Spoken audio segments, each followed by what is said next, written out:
Innal hamdalillah nahmaduhu wa nasta'inuhu wa nastaghfiruh wa na'udzu billahi min shururi anfusina wa sayyiati a'malina. May yahdihillahu fala mudilla lahu wa may yudlil fala hadiya lahu. Asyhadu an la ilaha illallah wahdahu la syarika lahu wa asyhadu anna Muhammadan abduhu wa rasuluhu la nabiyya ba'dah. Amma ba'd fa inna asqal hadithi kitabullah wa khairal hadi hadi Muhammadin sallallahu alaihi wasallam. Wa syarrul umuri muhdatsatuha wa kullu muhdatsatin bid'ah wa kullu bid'atin dhalalah wa kullu dhalalatin finnar.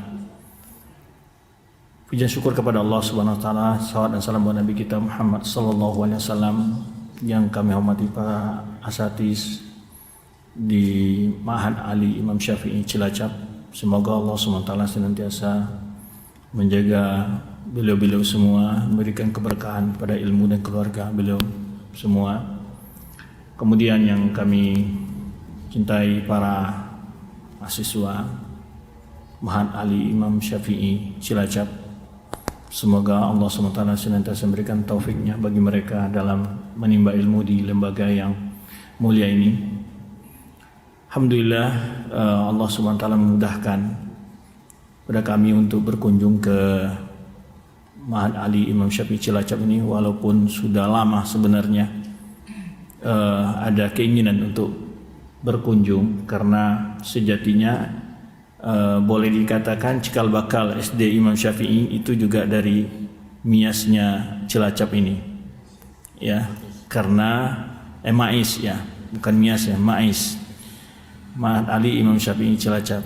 Karena sebenarnya Ma'had Ali Imam Syafi'i Cilacap lebih dahulu dari STDI. Bahkan juga di antara mahasiswa yang bergabung awal-awal berdirinya STDI juga dari Ma'had Ali Imam Syafi'i Cilacap. Bahkan sebagian dosennya juga alumni dari Ma'had Ali Imam Syafi'i Cilacap ini. Ya. Jadi sebenarnya Ma'had Ali Imam Syafi'i Cilacap ini lebih dulu melegenda daripada STDI Imam Syafi'i. Ya. Tapi buah hasilnya ya diantaranya adalah mendukung proyek-proyek dakwah yang tersebar di berbagai Nusantara ini, ya, bukan hanya di Cilacap, sehingga alumni-alumninya sudah menorehkan karya prestasi di dalam dakwah di Nusantara ini. Dan ini tidak asing bagi kita semua, dan alhamdulillah, ya, dengan berkat Allah SWT, Ma'had Ali masih tetap eksis, dan kita berharap dipermudah oleh Allah SWT berbagai urusan-urusan yang sedang diupayakan untuk meningkatkan kualitas serta juga mendapatkan izin operasional untuk menjadi sekolah tinggi. Saya juga sebetulnya tidak ada rencana yang spesial sebenarnya ke sini, makanya saya juga tidak mengabari siapa-siapa. Jadi ada keperluan sambil lewat sebenarnya. Jadi mampir sebentar, nanti jam 3 saya akan bertolak lagi sebenarnya. Sampai jam 3 pagi juga tadi. Jadi maka saya mampir, ya, karena ada keperluan lain, dan setelah itu saya ke sini. Alhamdulillah saya sempat mengunjungi, ya, yang sudah lama juga saya pengen mendatangi. Salah satunya adalah Ma'had Ali Imam Syafi'i Cilacap ini. Ya, terkenal dengan Ustadz Asmuji sebelumnya, ya, dan juga Ustadz yang cukup senior di dalam dakwah di Nusantara ini sebenarnya beliau itu.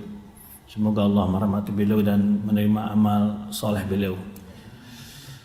Para teman-teman mahasiswa semua Ma'had Ali, ya, Imam Syafi'i Cilacap merahmati Allah SWT, dalam kesempatan yang mulia ini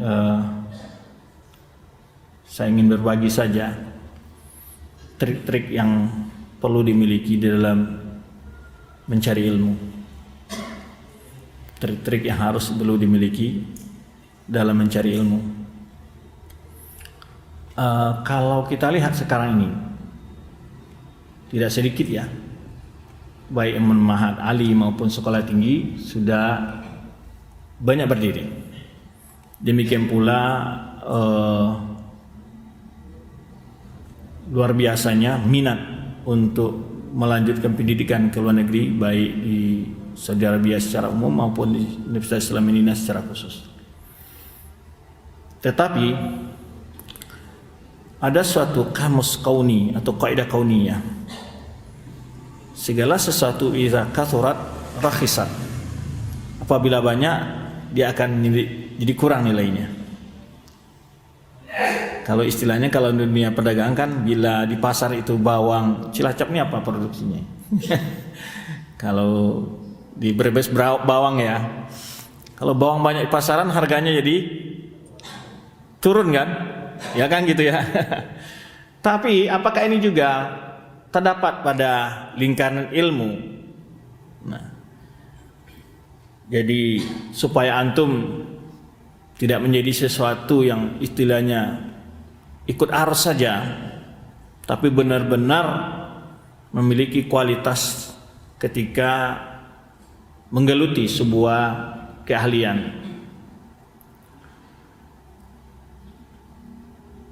yaitu yang penting sekali di dalam ilmu itu adalah ulul himmah.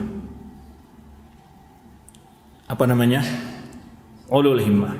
Baik bagi seorang muslim atau sebagai pendidik, pendakwah, penuntut ilmu, ulul himmah itu adalah sesuatu yang sangat dimotivasi dalam agama kita. Apa itu maksud ulul himmah? Ingin meraih hasil yang maksimal, memiliki semangat yang tinggi untuk meraih hasil yang maksimal.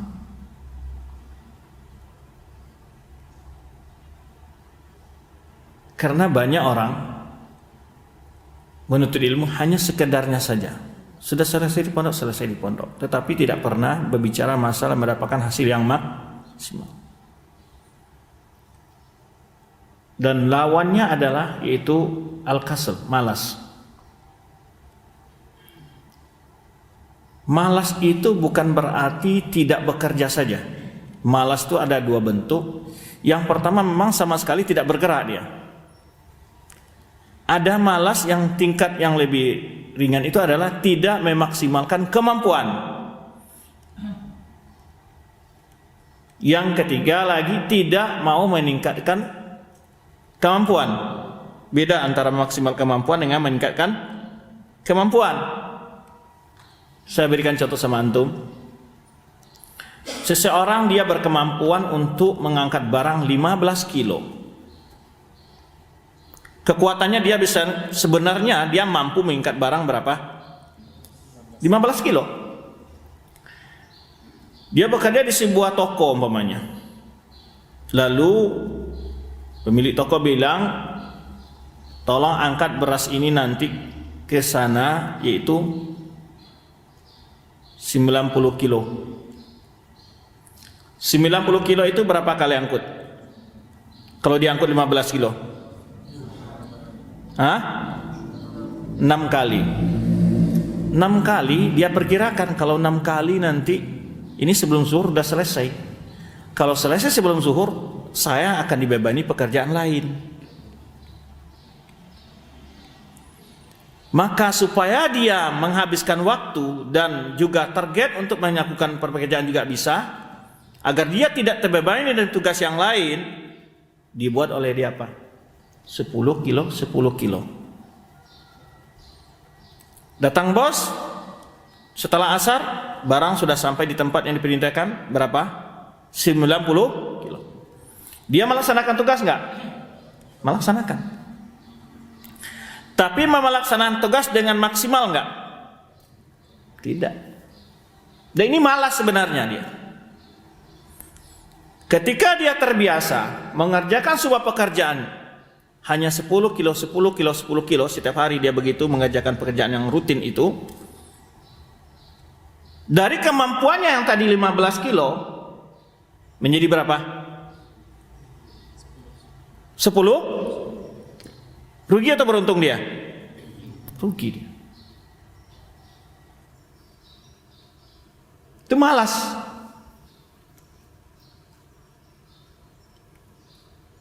Ya. Karena dia diperhitungkan tadi, kalau dia cepat selesai, menurut dia nanti akan diberi tugas lain. mungkin menyapu toko atau mengangkut gula lagi atau semacam. Tetapi kalau seandainya dia selesai dengan secepatnya, dia angkut 15 kilo, 6 kali angkut sudah selesai, habis zuhur sudah selesai, kosong dia. Lalu dia lihat ada barang-barang tidak rapi di toko, dia rapikan, ada kardus-kardus dirapikan, kemudian ada sampah dibersihkan oleh dia.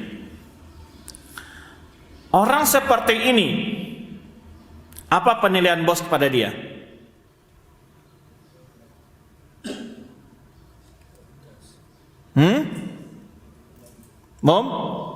Mumtaz. Pasti pemilik toko senang dan berpikir untuk menambah upahnya. Betul nggak? Saya tanya sekarang, yang banyak tipe manusia yang pertama atau yang kedua? Yang pertama tadi ada nggak pada thalabul ilmi? Ada nggak pada ustadz melakukannya? Kata ustadznya, ini hafalan setiap pekan itu hanya umpamanya 5 halaman di store. Senin ini, Senin depan di store. Atau ada tugas dari gurunya umpamanya fikih atau menghafal hadis, menghafal 3 hadis, 2 hadis. Ini ustadznya masuk Senin lagi nih. Kata dia, nanti ajalah malam Senin dihafal. Waktu masih panjang. Banyak lakukan gitu enggak? Sehingga dia tunggulah waktu itu. Terus datang lagi tugas dari ustadz lain. Dia tunggu, ini ustadz baru hari Jumat, sekarang baru hari Rabu, masih ada waktu. Ketika di malam Jumat atau di hari Jumat, di hari Sabtu, dari Ahad, rupanya dia kedatangan orang tua atau sakit semacam. Bisa nggak dia mengerjakan pekerjaannya? Tidak. Walaupun dia tidak ada kendala, dia kerjakan pada malam Senin, dia hafal, sehafal-hafalnya. Bagaimana hasilnya besok? Dengan orang yang tadi menghafal hari Senin awal dihafal oleh gurunya, hari Kamis diulang lagi oleh dia, malam Senin dimantapkan hafalannya. Kira-kira mana yang lebih hebat?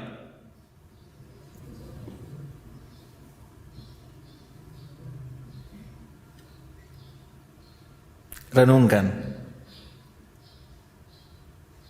Antum pilih yang mana? Kalau antum punya ulul himmah, pilih yang pertama tadi. Jangan pernah nunda-nunda sebuah pekerjaan, dan jangan hanya ingin punya pikiran yang penting selesai. Dan ini banyak tipe kita. Bahkan dalam ibadah pun banyak tipe orang seperti ini. Yang penting sholat, yang penting baca Quran, tidak mau meningkatkan kualitas. Nanti kita sebutkan dalil-dalil agama, tapi saya gambarkan dulu kepada antum bagaimana tipe kita banyak seperti ini. Kebiasaan kita banyak seperti itu. Ingin selesai dengan Allah kadarnya. Ketika mau ujian, pikiran mahasiswa, pikiran santri, pikiran apa yang dipikir oleh dia? Yang penting lu lulus, naik kelas. Berapa nilai terendah? 6. Sudah. Yang penting nanti ketika dapat nilai, naik kelas. Bagaimana dia perjuangannya untuk itu? Dia akan santai. Dia akan, yang penting dia merasa sudah dapat nilai 6. Kalau itu yang dibuat oleh dia, maka dia sudah pasti gagal. Coba kalau antum ketika mau ujian, antum itu bayangkan saya dapat nilai 10 atau 9. Minimal saya harus dapat nilai 9. Apa yang antum persiapkan? Apakah antum sering tidur? Santai-santai? Ketika dia punya standar maksimal, pasti ketika dia ujian, nilai 10 sudah dalam, nilai 7 sudah dalam, kepastian lulus sudah ada dia. Karena dia punya target yang tinggi, yaitu minimal nilai 9. Berarti nilai 7 sudah ada dalam kantong. Tapi kalau antum hanya targetkan nilai 6, berapa yang akan dapat sama antum? Demikian pula guru. Yang penting laksanakan tugas, ngajar ini selesai. Tidak ada upaya maksimal bagaimana ketika menyampaikan materi, mahasiswa santri benar-benar mendapatkan ilmu, memberikan dengan cara yang terbaik, membaca sebelum itu, mempersiapkan bahan untuk disampaikan. Kalau guru-guru yang malas apa? Apalagi kalau ketika ujian, soalnya kasih ABC saja, karena mudah ngoreksi.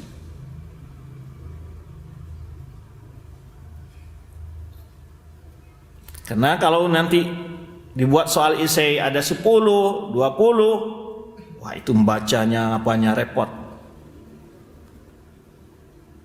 Inilah model-model orang yang pemalas,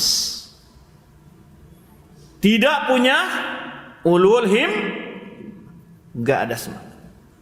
Disinilah kunci kita akan membedakan kualitas.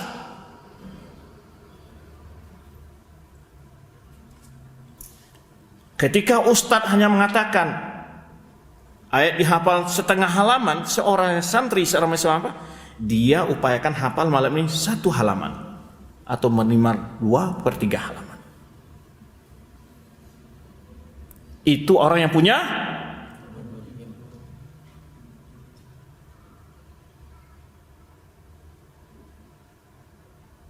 kalau orang ingin berlomba lari, perlombaannya 100 meter. Lalu dia juga latihan 100 meter. Karena lomba 100 meter, ngapain latihan 200 meter? Tapi 100 meter ini dia kencang larinya, gila. Tapi latihan jaraknya 100 meter. Tapi ada orang lain, dia justru latihannya berapa? 500 meter. Kira-kira mana yang menang? Hah? Yang kedua apa yang pertama? Seandainya di kali pertama dia kencang, juga orang sekencang itu draw, taruh gitu, ya kan toh? Tentu diputar ke ulangan kedua. Yang ini tadi dia latihannya cuma 100 meter, kecapean dan napasnya sudah mulai. Ini dia targetnya berapa? 500 meter. Dia lari 100 meter belum apa-apa bagi dia. 3 kali pun disuruh untuk lari lagi masih siap dia. Bahkan 5 kali dia masih siap, karena dia tadi latihannya. Ini yang harus antum miliki, ulul himmah. Tidak hanya sekedar menuntut ilmu, tapi benar-benar mencemplungkan diri ke dalam menuntut ilmu itu sendiri, meraih sebanyak-banyaknya. Tapi beda kalau menikmati hidangan. Ketika ada nih denapan ini nih, nasi kebuli, nasi mandi, nasi apa itu, nasi Arab gitu kan, antum pengen sederhana atau ingin sebanyaknya dapat makan? Itulah manusia ini. Coba bayangkan semangat antum ketika makan seperti itu, menuntut ilmu. Kira-kira bagaimana ilmu antum? Jadi harus punya, jangan asal-asalan, jangan asal selesai, jangan alah kadarnya. Walaupun antum tamat dari Ma'had Ali Imam Syafi'i Cilacap, tapi punya ulul himmah, menghafal hadis, menghafal Al-Quran, ya, murajaah, membaca kitab ulama, antum tidak akan kalah, bahkan lebih hebat dari orang yang tamat Madinah. Karena bukan lembaga yang menjadikan antum untuk alim, tapi adalah pertolongan Allah yang pertama, yang kedua adalah semangat. Jangan antum kira semua orang-orang yang belajar ke Madinah itu punya ilmu. Kalau untuk sekarang ini bisa saya katakan hampir 60% sibuk dengan travel.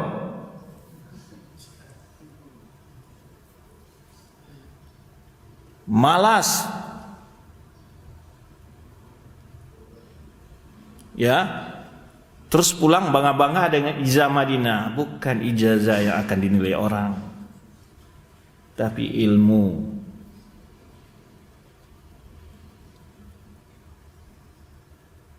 Ulul himmah perlu sekali, ya, dalam mencapai segala sesuatu.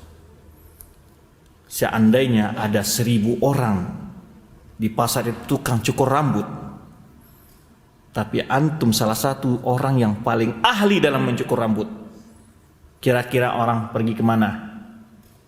Jangan takut dengan persaingan yang banyak. Orang yang takut untuk bersaing adalah orang yang tidak punya ulul himmah. Tidak perlu. Semakin banyak orang belajar, saya juga di antara mereka. Tapi kita bicara masalah kualitas. Masalah kualitas. Seandainya ada 100 orang tukang jam di pasar, tapi antum salah satu dari tukang jam, tapi bisa memperbaiki segala macam jam, memperbaiki dengan sangat baik dan waktu yang sangat singkat, kira-kira siapa yang dicari orang? Itu yang harus antum lakukan. Menjadi orang-orang yang benar ahli. Untuk menjadi itu harus punya ulul himmah, tidak sekedar dan tidak asal-asalan. Dan jangan pernah menunda-nunda waktu. Contoh tadi pokoknya, tugas baru nanti hari Senin diserahkan, PR atau apa, ya kan toh? Antum belum tahu apa antum, mungkin hari Sabtu antum sudah berencana nih, hari Sabtu atau hari Ahad libur nih, kita kerjakan tugas saat itu. Belum tentu antum apa yang akan terjadi hari itu. Bisa jadi datang orang tua datang ke sini, bisa jadi antum sakit, ya ada kesibukan segala macam. Akhirnya di malam hari antum kerjakan tugas buru-buru, akhirnya nilai besok dapat 3, nggak salah itu. Tapi coba antum kerjakan, pas disuruh guru sudah dikerjakan. Besok ada tugas lagi, sudah dikerjakan lagi. Tapi kalau orang-orang yang menumpuk tugasnya di hari Ahad semua dikerjakan, berapa dapat nilai kayaknya dibayangkan. Tapi kalau dia punya waktu, hari ini sudah dikerjakan di Senin pokoknya, besok hari Sabtu dia murajaah lagi, ada yang salah huruf, ada yang salah baris, ada apa. Maka dia menyerahkan sesuatu yang sangat sudah diteliti, dikoreksi, pasti nilainya jauh lebih baik. Begitu pula hafalan. Dia hari Selasa sudah hafal, hari Rabu dimurajaah lagi, hari Kamis dimantapkan lagi. Ketika setoran, tidak ada gagik-gagiknya lagi.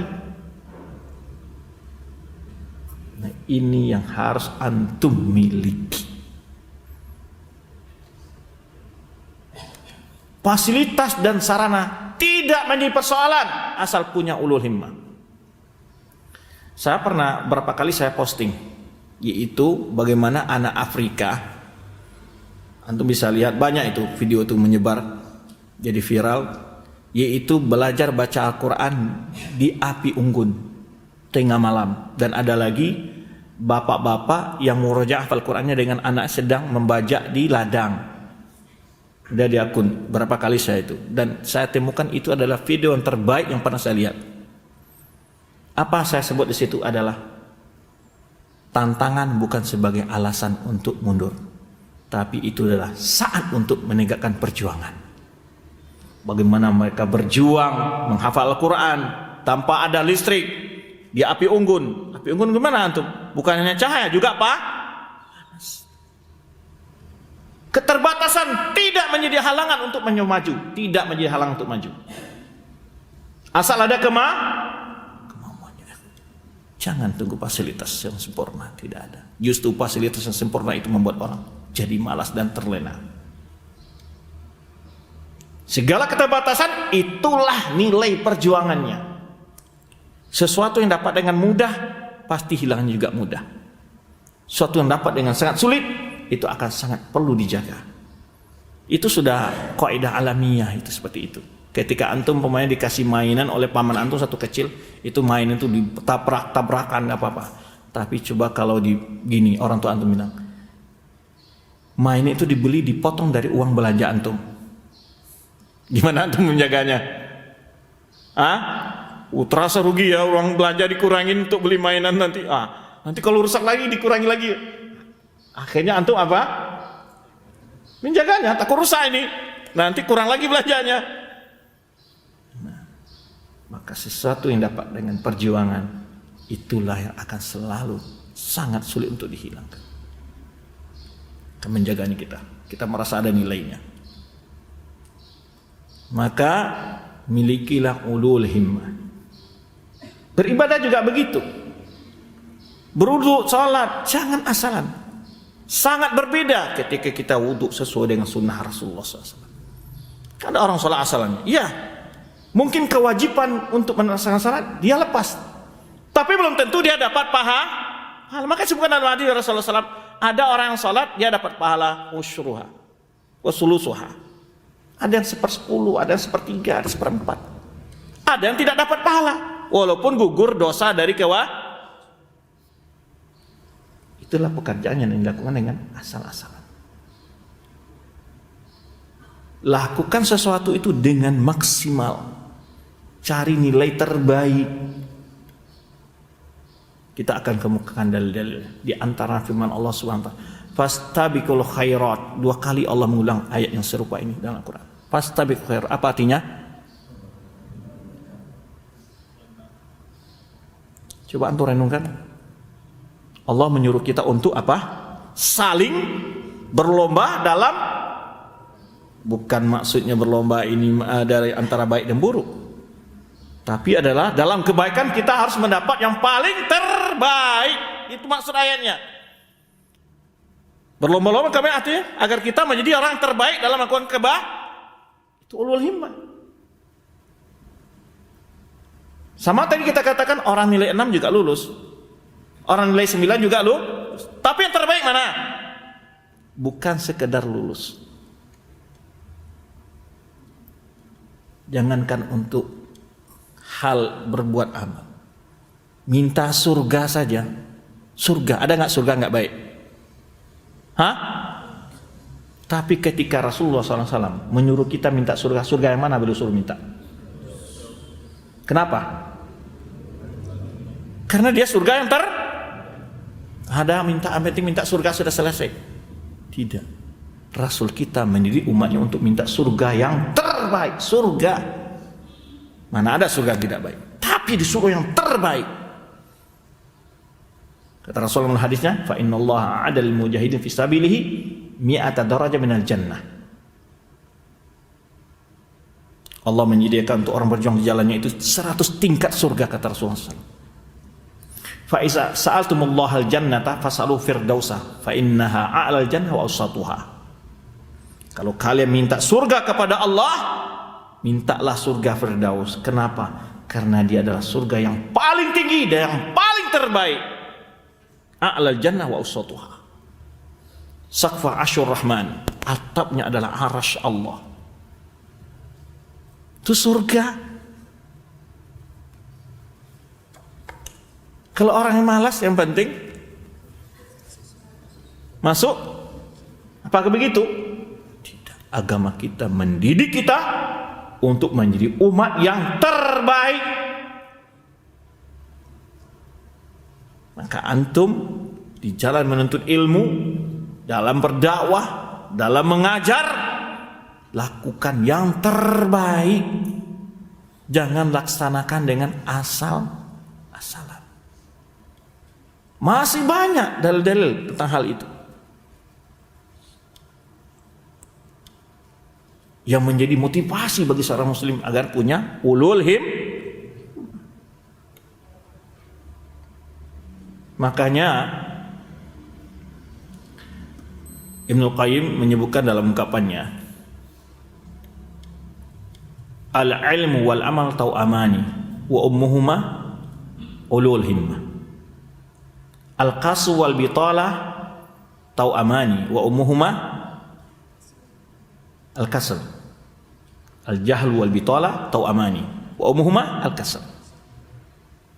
Ilmu dan amal 2 saudara kembar. Ibu yang melahirkannya adalah ulul himmah. Ada kemauan yang tinggi. Ada semangat yang tinggi. Ulul himmah akan melahirkan 2 putra kembar, 1 ilmu, 1 amal. Al-jahl wa bitalah tau'amani. Kebodohan dan pengangguran 2 saudara kembar. Ibu yang melahirkan 2 putra ini, al-jahl wa bitalah, al-kasal, malas.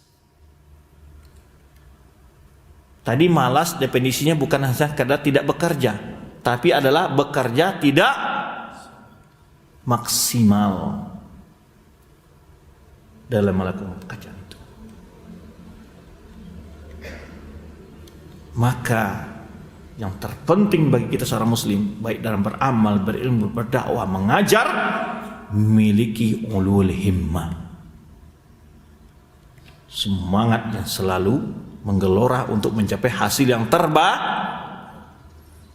Ada orang ingin berkhayal jadi orang alim, berbuat banyak untuk umat, bermacam-macam, tapi tidak diiringi dengan pekerjaan, tidak diiringi dengan usaha. Itu namanya apa? Namanya mimpi. Itu yang tamanni, cita-cita doang, tapi tidak dengan dilakukan dengan upaya dan usaha yang maksi. Itu namanya amani. Makanya kata Hasan Basri, al-iman laisa bil tamanni. Iman itu bukan sekadar cita-cita, ya kan? Takima saddaqal fil wa taba'al amal. Harus benar diyakini hati, diikuti dengan amal. Bukan sekadar cita-cita. Nuntut ilmu bukan sekadar cita-cita. Ada perjuangan, pengorbanan, semangat yang tinggi. Allahumma inni a'udzubika minal ajzi wal kasli wal jubni wal bukhl. Ajz, lemah, wal kasal, malas. Ya, Allahumma inni a'udzubika minal ajzi wal kasli wal jubni, dari pengecut, wal bukhl, dan kikir. Ini sebenarnya empat penyakit ini, penyakit yang sebagai mata rantai yang satu sebenarnya tuh. Buruknya penyakit malas itu. Dan penyakit umat terbesar sebenarnya penyakit malas. Dalam penting yang padu-padu sudah dilakukan. Untuk apa salat kan sunnah. Apa yang sebetulnya menyebut itu? Malas enggak? Kan sunnah. Itu kan sunnah. Kalau seandainya dia pakai kamus untuk hidupnya, yang penting kamu makan. Udah, ada nasi, ada air, dah makan nasi, makan air. Kenapa kamu kalau makan tuh pengen ada sambal, pengen ada sayur, macam-macam? Begitu pula, kenapa dalam beribadah kamu tidak mau hiasi ibadahmu dengan amal-amal yang ibadah sunnah? Apakah orang bikin rumah sekarang yang penting ada peta rumah tidak kehujanan sudah? Tapi kenapa kalau rumah dia pengen ada hiasannya, pernak-perniknya cantik sekali? Tetapi dalam amalnya kenapa dia tidak lakukan hal itu? Bagaimana supaya amal dia paling cantik, yang paling indah, sesuai dengan syariat dan sunnah Rasulullah maksimal? Di situ dia akan dapat pahala maksimal. Maka penyakit yang paling berat di tengah-tengah umat ini, tua muda, adalah penyakit apa? Malas. Baik berilmu atau tidak, penyakit ini penyakit yang sangat kronis sebenarnya dan jarang disadari. Penyakit malas. Coba kalau nggak ada penyakit malas, antum lihat banyak viral juga. Ada orang berjalan ke masjid dengan nggak ada kakinya, ngesot ke masjid ikut salat berjamaah. Antum sehat aja, hujan dikit atau kaki capek dikit, udah tuh. Apa yang bisa membuat dia? Padahal ada juga viral juga, yaitu sholat tarawih 20 rakaat di Masjid Nabawi. Dia hanya punya satu kaki, tongkatnya dilemparkan, ditaruh di bawah. Berdiri 20 rakaat dengan satu kaki. Ini anak-anak muda 8 rakaat aja udah duduk-duduk. Alasan, sunnah kan 8. Datang dalil-dalilnya. Sunnah kan 8 udah, gitu kan. Sebenarnya apa yang ada dalam penyakit pada dirinya? Malas. Jadi, maka saya katakan, hati yang kuat, yang kokoh, tidak bergantung kepada kekurangan fisik. Banyak orang-orang secara fisik mungkin kekurangan, tapi secara karya jauh lebih besar daripada orang-orang yang sempurna penciptaan.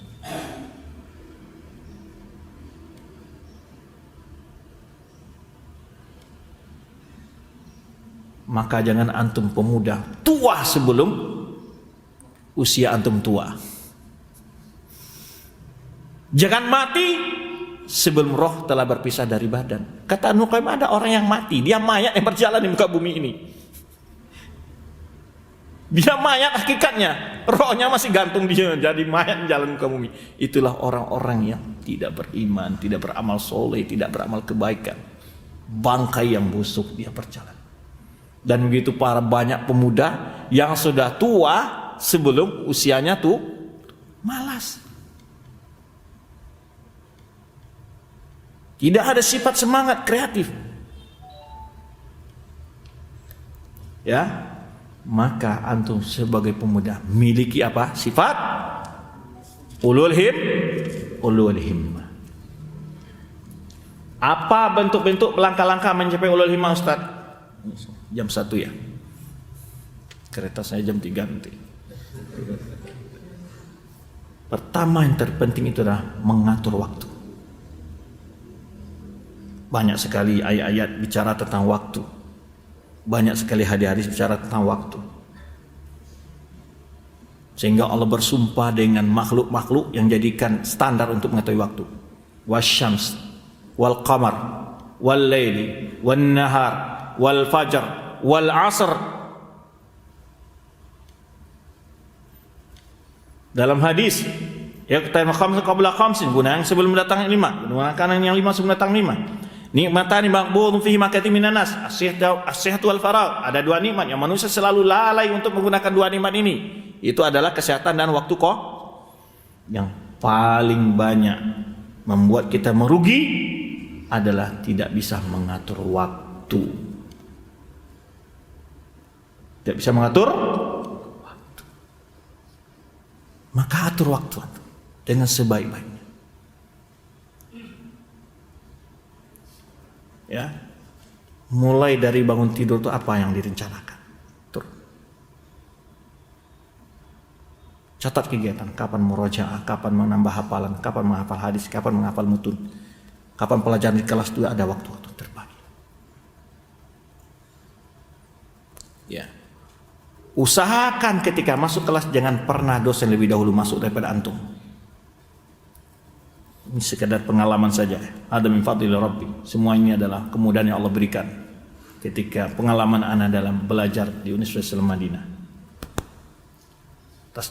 Kemudahan yang Allah berikan. Dan ana boleh dihitung pernah dosen masuk ke dalam kelas sebelumnya. Dan 5 menit biasanya saya sudah ada dalam kelas sebelum dosen masuk.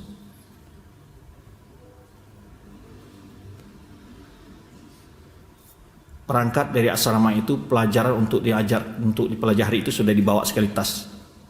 Sholat di masjid jamiah, murajaah hafalan, menambah hafalan. Kalau sudah hampir tinggal 1 jam atau setengah jam, mat'am sudah buka, ke mat'am langsung ke kampus.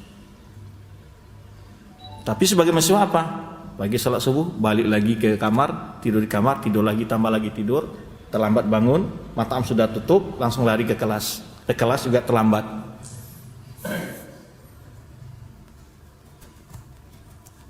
Jadi antum harus punya prinsip, didik diri antum dari sekarang masalah penggunaan waktu.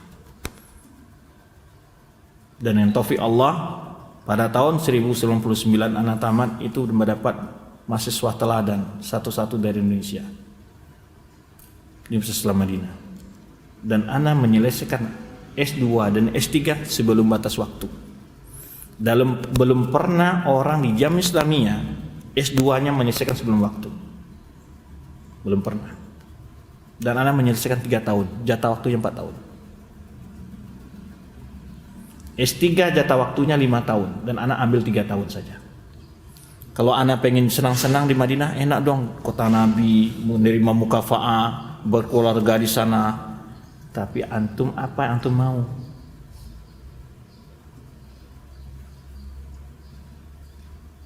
Kita harus punya target. Ya, maka pada tahun 2009 ana mendapatkan Nobel dari pemerintah Gubernur Madinah. Di kota Madinah itu ada setiap tahunnya mereka memilih orang-orang berprestasi baik dari mahasiswa dari berbagai lapisan. Dapat salah satu anak Indonesia mendapat Nobel Kota Madinah 2009 dalam prestasi keilmiahan. Kita harus semangat. Kita harus ingin mendapatkan yang terbaik ketika berbuat itu. Allah akan bantu. buat target. Ya. Ini sedikit pengalaman saja. Ana sebelum diterima S2 itu masih tingkat 4 S1. Ana sudah punya persiapan judul untuk di S2. Sudah saya cari-cari judul. Kenapa? Karena saya tanya informasi di anak-anak S2 magister, katanya yang paling sulit itu cari judul. Akhirnya saya sudah mulai ke perpustakaan mencari judul, ke bagian manuskrip atau maktutot. Itu sudah punya proposal untuk ajukan judul S2. Karena masalahnya kuliah S2 magister atau pasca itu yang ditempuh mahasiswa sulit mengajukan judul, sulit mendapatkan judul, ya lamanya. Ana sudah persiapkan. Ana masih magister, Ana sudah punya judul untuk S3. Jadi di magister Ana yang pertama diterima judulnya, yang pertama mengajukan judul. Di S3 juga demikian. Ana yang pertama mengajukan judul, Ana yang pertama juga diterima judulnya. Dan orang yang pertama lulus di magister dan orang yang pertama juga lulus dari angkatan. Makanya Ana banyak melewati kakak-kakak tingkat Ana yang sebelum Ana berangkat ke Madinah itu banyak. Ana lulus 2007 awal, ya, dan para dokter-dokter yang lain baru mereka lulus pada 2010 ke atas semua itu. Dan itu ada yang kakak kelas Ana semua. Yang sama. Jadi intinya menuntut ilmu perlu apa? Pertolongan Allah pasti. Makanya kata Rasulullah SAW, al-mu'minul qawi habbu ilallah minal mu'min dhaif. Mukmin yang kuat dalam apa? Kuat dalam cita-cita, semangatnya, upayanya. Mukminul wa fi kulli khair. Tapi mukmin yang kuat dalam melakukan asbab, kata ulama, lebih Allah cintai daripada mukmin yang malas. Walaupun dia punya nilai kebaikan, sama-sama Lalu setelah itu apa kata Rasulullah? Ihris ala ma yanfa'uk wasta'in billah wala ta'jaz. Bermaksimallah, usahakan, ihris, sungguh-sungguhlah meraih untuk mendapatkan hal yang bermanfaat bagimu. Wasta'in billah, mohon pertolongan kepada Allah, wala ta'jaz, jangan engkau malas. Ya. Maka ini penting sekali bagi antum. Semoga kalimat yang singkat ini dapat motivasi antum. Jangan pernah menyia-nyiakan waktu, apalagi sibuk dengan HP. Oh, saya ingin dengar kajian Ustadz lewat YouTube. Antum ada kajian langsung, kenapa harus simak kajian? Itu semua syaitan merayu antum. Bukan masuk kajian Ustadz yang syaitan ya, tapi adalah tadi ketika katakan, oh saya kan melihat kajian. Nggak ada itu. Pertama memang buka YouTube, terus ada yang hal-hal lewat ini. Oh lihat dulu nih. Akhirnya yang tadi terlupakan, yang kemana-mana itu tujuan kemana-mana. Betul nggak? Itu bukan masalah pengalaman pribadi anak-anak sampai kepada antum gitu. Makanya memang ya salah satu hal yang sangat melarikan kita sekarang dalam banyak hal masalah HP ini. Nah tolong antum dalam masa ini fokus dulu menuntut ilmu. Oh kajian Ustadz di YouTube itu bagi orang-orang yang tidak punya waktu, yang dia memang sibuk sekali punya waktu memang itu. Antum memang sudah fokus waktu untuk ilmu. Antum dekat dengan kitab, ya, maka fokus dulu. Pelajaran antum hafal, antum murojaah, ya. Nah ini sangat penting, sedikit pesan pada antum semua. Dan semoga Allah SWT mudahkan kita untuk selalu mendapatkan ilmu manfaat dan selalu menjaga niat kita yang ikhlas dalam menuntut ilmu, dan juga memberikan kepada kita adalah kemauan yang besar dan kemauan yang tinggi, semangat yang kuat untuk menuntut ilmu. Dijauhkan dari sifat yang malas. Barakallahu fikum jami'an wallahu a'lam bishawab. Subhanakallah wa bihamdika asyhadu an la ilaha illa anta astaghfiruka wa atubu ilaik. Wassalamualaikum warahmatullahi wabarakatuh. Waalaikumsalam.